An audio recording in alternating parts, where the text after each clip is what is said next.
একটি মারাত্মক খবর বাংলাদেশের আকাশে বাতাসে ঘুরে ফিরছে। বাংলাদেশের আন্ডারওয়ার্ল্ডের নিয়ন্ত্রণ আবারও জেনারেল আজিজ পরিবার নিতে যাচ্ছে।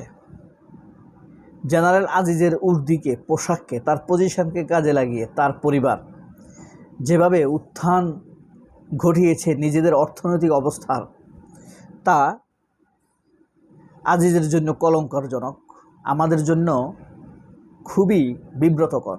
বাংলাদেশের সেনাবাহিনীর পরিবারগুলো এত নোংরা হয়, এত দুর্নীতিবাজ হয়, এতটা সন্ত্রাস হতে পারে, এতটা খুনি হতে পারে, সেই ঘটনাই বাংলাদেশে ঘটেছে।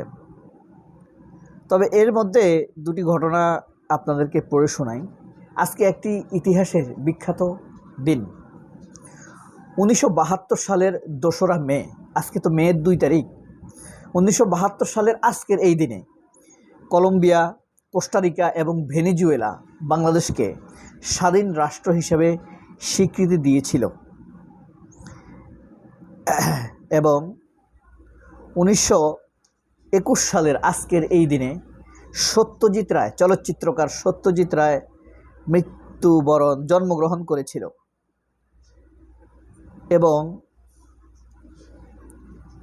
1975 সালের আজকের এই দিনে বিখ্যাত ফুটবলার ডেভিড বেকহাম জন্মগ্রহণ করেছিল।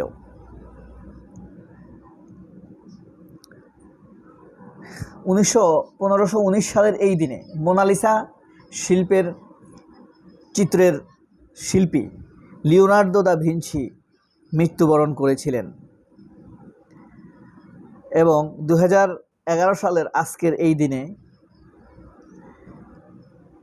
সৌদি আরবের নাগরিক ওসামা বিন লাদেন আমেরিকার হামলায় নিহত হয়েছে। তো লাদেন সন্ত্রাস বলে অনেকে, আবার অনেকে তার জন্য দোয়া করে। তবে আমরা এখন আলোচনা করব টিটন হত্যায় সাবেক সেনাপ্রধান আজিজের ভাই জোসেফ জড়িত।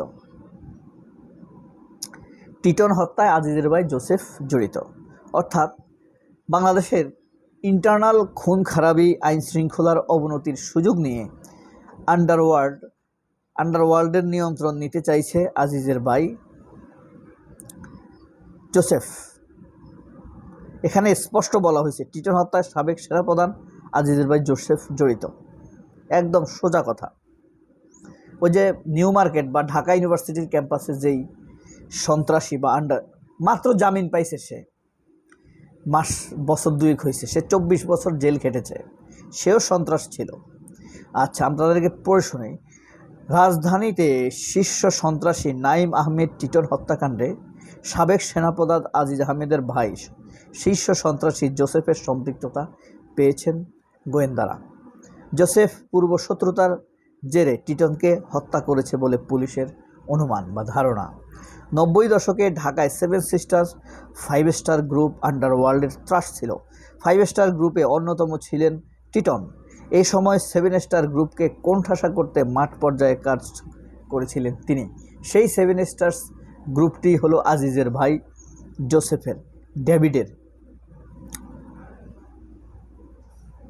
পুলিশের ধারণা টিটন জেল থেকে বের হওয়ার পরে তাকে হত্যার টার্গেট করেছিল জোসেফ গ্রুপ।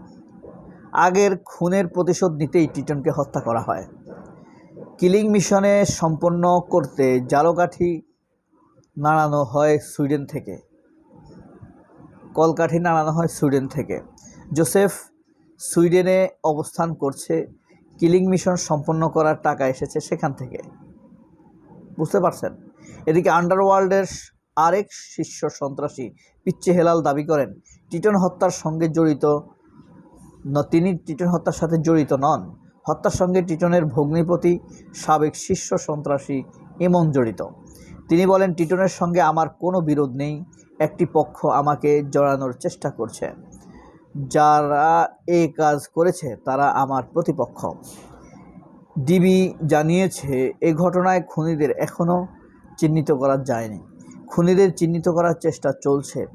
এই ঘটনায় কাউকে আটক করতে পারেনি পুলিশ। ঘটনাস্থলের একাধিক সিসি ক্যামেরার ফুটেজ সংগ্রহ করা হয়েছে। সিসি ক্যামেরার ফুটেজ দেখে পুলিশ খুনিদের চিহ্নিত ও গ্রেপ্তারের চেষ্টা চালাচ্ছে। গত মঙ্গলবার রাত 8:45টার দিকে নিউ মার্কেট এলাকায় ঢাকা বিশ্ববিদ্যালয়ের শাহনেওয়াজ ছাত্রাবাসের সামনে বটতলায় টিটনকে গুলি করে হত্যা করে দুর্বৃত্তরা।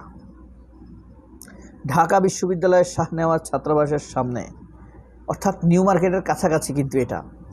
অনেকে এই কারণে বিভ্রান্ত হয় অনেকে, হ্যাঁ, কেউ বলে নিউ মার্কেট, কেউ বলে ঢাকা বিশ্ববিদ্যালয়ের ক্যাম্পাস। শাহনেওয়াজ হলটি নিউ মার্কেটের একদম ঘেঁষে। হত্যার ঘটনার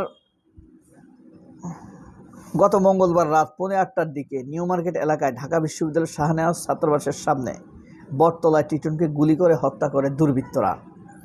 এবং ঘটনার তার বড় ভাই খন্দকার সাইদ আক্তার রিপন এবং গত বুধবার সকালে অজ্ঞাতনামা 8-9 জন আসামি করে মামলা দায়ের করেন।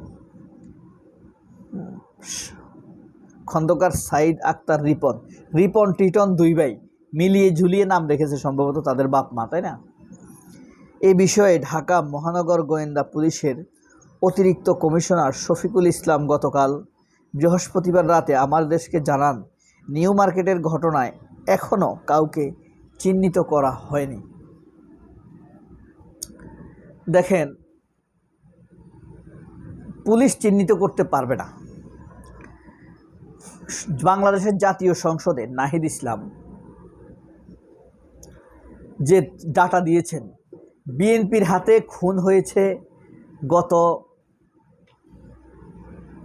2 মাসে, 2 মাস হয়েছে না ক্ষমতা নিছে, 33 জন মানুষ খুন হয়েছে, হ্যাঁ, 14টি ধর্ষণ হয়েছে, একটার জন্য অ্যারেস্ট করে নাই। স্বরাষ্ট্রমন্ত্রী সালাউদ্দিন আহমেদ একটা অ্যারেস্টও করার, তদন্ত করার কড়া কোনো নির্দেশ দেন নাই। এমনকি ডাকসুর মধ্যে পুলিশের রুমে ঢুকে থানার ভিতরে নির্বাচিত ডাকসুর নেতাদেরকে বেধড়ক পিটিয়েছে পুলিশের উপস্থিতিতে বা অনুপস্থিতিতে। তবে থানার ভিতরে ঢুকে তাদেরকে পুলিশ খুঁজে পাচ্ছে না, চোখের সামনের দুষ্কৃতকারীদের খুঁজে পাচ্ছে না। ডাকসুতে থানার ভিতরে যারা হামলা করেছে তাদের মধ্য থেকে হয়ে উঠতে পারে এক একজন টিটন। পুলিশের আশ্রয় প্রশ্রয়, বিএনপির ইন্ধন, স্বরাষ্ট্রমন্ত্রীর প্রশ্রয়, এসব প্রশ্রয়েই তারা ভবিষ্যতে সন্ত্রাসী হয়ে উঠতে পারে। এইসব ছেলেদেরকে তাদের মা বাপ পাঠিয়েছে ক্যাম্পাসে পড়াশোনা করার জন্য।